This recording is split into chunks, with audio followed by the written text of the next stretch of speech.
Сначала будет джами с утра, потом ближайший круг бабушек, дедушек, потом мезралык, иншаллах, а потом уже дальний круг родственников в ближайшие 2-3 дня. В кругу семьи. Ну, утром схожу на байрам намаз и в кругу семьи отмечу.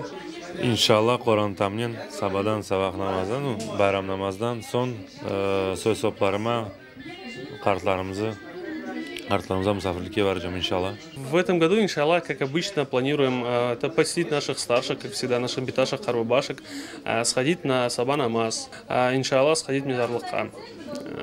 Ну и, конечно же, поехать по родственникам. Это наша традиция, это хаве, много-много общения. В первую очередь пойдем на намаз, как обычно, а потом поедем по бабушкам, биташкам, харбабашкам, навестить их, вспомнить старые времена добрые. Хаве, по гостям пойдем. Так вот, в семейном кругу обычно отмечаем. Біріншіден бүтін жематымыздың мұсылманлары ораза байрамын хайырламаға істейм. Әлбетте, әрбіріміз кебе мен Хоранта азаларынен оны қаршылайжам. Әлбетте, бұл бірінші күн. Әлбетте, сабақтан жематнен бері намазға баражам.